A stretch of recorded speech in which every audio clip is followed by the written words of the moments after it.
reflexión en alto, sugerencias, pues podemos empezar y también va para las personas que han participado en la mesa. Sí. Hola, buenos días. Bueno, para quien no me conoce, mi nombre es Nava San Miguel y soy la responsable de género de la Metropolitan. Y quería mencionar, a lo mejor lo has hecho tú al principio, pero bueno, hay gente que viene habitualmente a los debates o a las actividades de la Red GDA, pero el espacio de los debates pues surge dentro de la Red GDA a partir también de tratar de analizar de manera conjunta algunos de los artículos, sobre todo de los libros que se sacaron en la Universidad Autónoma previo a que la Red GDA se pusiera en práctica, y uno de los libros es Las nuevas líneas en género y desarrollo en la cooperación española, donde intentamos hacer un acercamiento a temas que no eran tradicionalmente analizados desde el enfoque de género, y uno de ellos precisamente era el capítulo de acción humanitaria y género. Entonces, para este encuentro habíamos invitado en varias ocasiones a la Oficina de Acción Humanitaria, a Celinda San, que iba a venir, y ella y otra persona, Beatriz, no me acuerdo el apellido, fueron de las primeras personas que escribieron y que hicieron una propuesta sobre el tema de género en acción humanitaria dentro de este capítulo y conociendo el interior de la Agencia Española de Cooperación. Entonces, bueno, pues disculpar que Celinda no ha podido estar, yo creo que ella también hubiera dado una visión dentro de la propia agencia del tema. Y bueno, la presencia de Paco Rey o del IECA en este contexto pues es fundamental, porque el IECA elaboró las dos estrategias de construcción de paz y de ayuda y de acción humanitaria para la cooperación española cuando empezamos la elaboración de las estrategias en 2005, de las estrategias sectoriales de la cooperación española, y además el IECA fue quien también hizo, junto con Carmen Magallón de la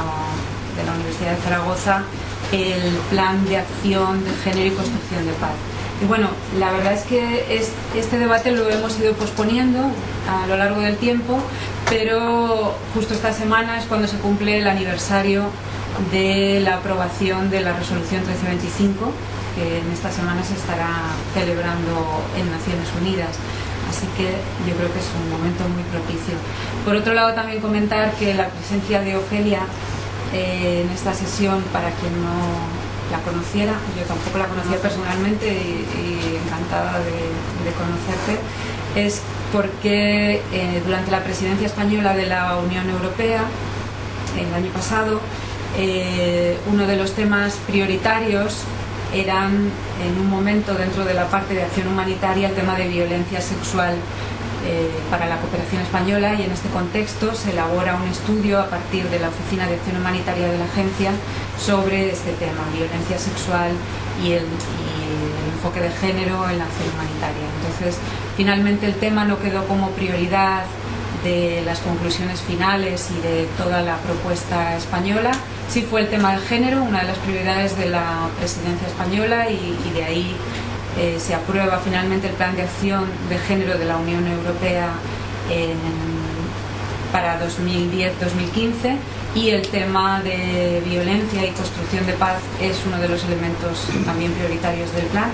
pero nos parecía muy importante que en algún momento se pudieran presentar los resultados o las reflexiones a partir de todo ese trabajo que hizo el equipo en el que estaba Ofelia en estos encuentros de la Red GDA. Entonces, pues pedimos que la oficina también aceptara y que pudiera participar Ofelia con todo su bagaje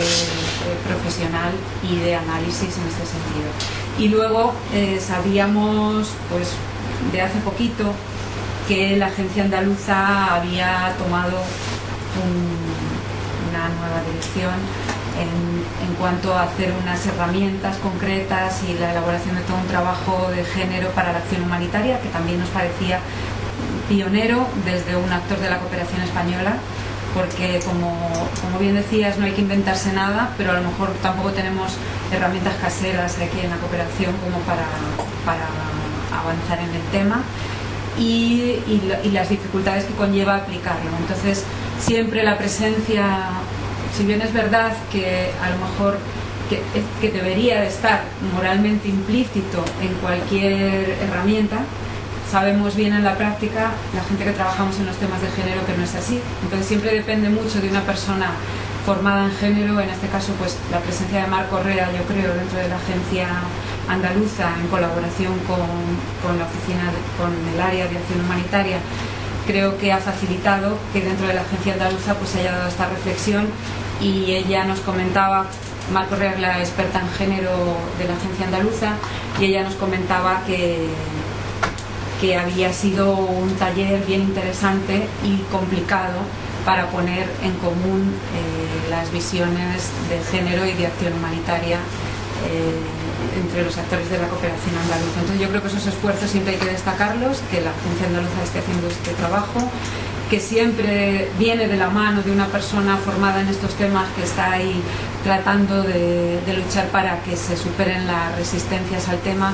que como bien decíais pues son evidentes, o sea, las dificultades para los temas, para las desigualdades de género y los temas de violencia sexual tan presentes en cualquier contexto que requiera acción humanitaria. Y bueno, pues seguro hay muchísimas más cosas que contar y muchos más actores que traer, pero queríamos iniciar este debate y bueno, pues traer un poco a la luz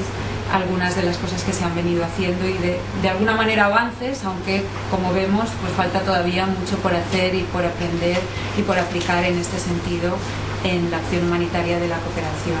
española y de la cooperación internacional en su conjunto. Y ya, dejo para el debate.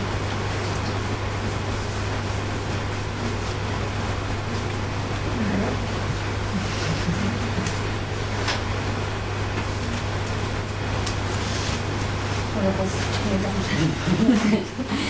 si queréis vosotros hacer alguna intervención en relación al resto. Yo también, bueno, quería preguntar a Celia, porque si bien es verdad que has presentado como este paquete de mínimos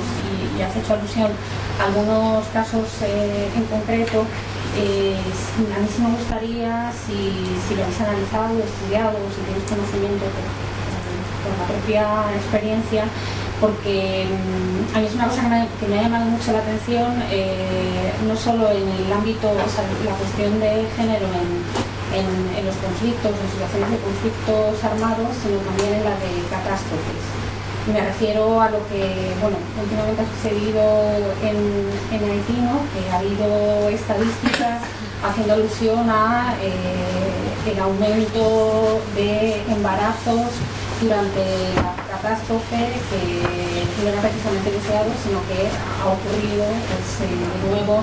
toda esta vulneración de los derechos humanos y en concreto en relación a la violencia sexual, ¿no? Bueno, yo no he estado en Haití recientemente, o sea que no tengo información directa mía. Lo que sí sé de algunos compañeros que han estado, bueno, en el caso de Haití existe una violencia enorme en determinadas zonas de la ciudad hace años, ¿no? En Soleil, en determinados barrios, y con esta desestructuración brutal que ha habido, los factores, digamos, de riesgo han aumentado notablemente, exponencialmente. Y la exposición de niñas, de mujeres, y el tener que buscarse la vida, ¿no? Muchas veces bueno, se está cayendo en violencia, en episodios de abuso, acoso sexual a cambio de comida, simplemente, ¿no? Y es un fenómeno que sí que es cierto que no lo aborda en la presentación, más centrado en conflicto y posconflicto, que es extensible a otros lugares, desastres, y sobre todo cuando hay desplazamiento, movimientos de población, aglomeraciones, etcétera, se está viendo, ¿no? No sé si alguno de vosotros ha estado recientemente. Sí. Bueno, no solo el caso de Haití, pero relacionando un poco, como veíamos al inicio de la mesa redonda hace meses ya, el tema de la violencia sexual tiene tanta fuerza que muchas veces opaca otros temas de género o en la acción humanitaria. Pero es cierto que digamos, el aumento de los abusos tras desastres naturales es muy clásico. Por ejemplo, eso tiene que ver con la planificación y con el gusto de muchos donantes, no la agencia andaluza, por los albergues provisionales y la negativa de muchas ONGs a los albergues provisionales que son en sí mismos generadores, como decía Ofelia, de grandes riesgos. Pero muchas veces el propio rol de los estados afectados por desastres de componente natural, que quieren tener a la población más o menos controlada, hace que los albergues sean como el recurso, o las grandes tiendas de campaña donadas por los donantes, con grandes espacios para poner logotipos y eso. Entonces, pues es un recurso que es muy utilizado, pero digamos que las ONGs humanitarias desde hace décadas saben que, bueno, y los sectores humanitarios de Naciones Unidas, que los albergues son en sí mismos generadores de grandes problemas de este tipo. En el caso de Haití, por ir rápido, por ejemplo, este tipo de cosas se abordaron desde el clúster de protección. Los clústeres para la gente menos familiarizada con lo humanitario fue una propuesta dentro de la reforma humanitaria de la ONU, de OCHA, que es agrupamientos temáticos por las áreas de interés sectorial. Las organizaciones en agua y saneamiento se reúnan y vean ciertas normas, ciertos indicadores, ciertos estándares, como decía Ofelia. Pues bien, hay un clúster de protección que se ha activado en muchos países y que se activó en Haití, y que dentro de ese clúster, junto con otros muchos temas, se discutían de estas cosas. Y luego se trata de programar, como también Ofelia decía, sensible a estas cosas, es decir, tanto el proyecto Esfera como las normas de los clústeres tratan de incorporar estándares prácticos para la planificación que sean sensibles, o por lo menos que puedan reducir cierto riesgo de violencia sexual contra las mujeres o contra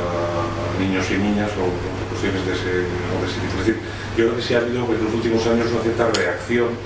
pero normalmente poca prevención. Siempre en casos como el de Haití se reaccionó tarde, las primeras semanas, como todo el mundo conoce, con un caos tremendo, y que sí que hay bastantes estudios de que la propia llegada de mucho personal expatriado, muchos militares también, contribuyó a un aumento de estas cosas, a un aumento de la prostitución en zonas de Puerto Príncipe, y eso es un clásico, lamentablemente.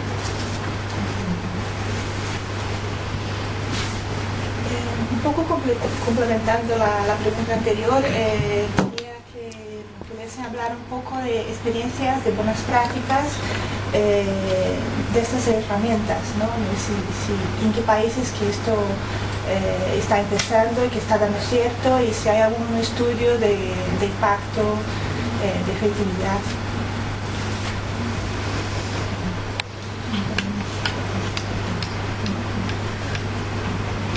Sí, vamos, desde la Agencia Andaluza, o sea, no hemos hecho ningún trabajo de este tipo. Un poco sí estamos en ello,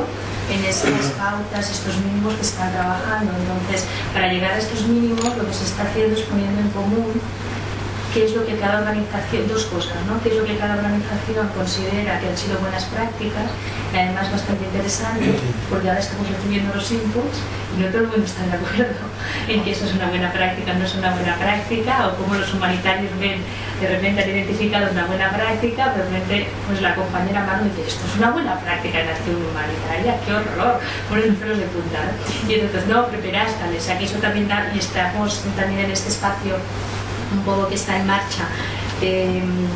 definir cuáles van a ser estos mínimos, máximos.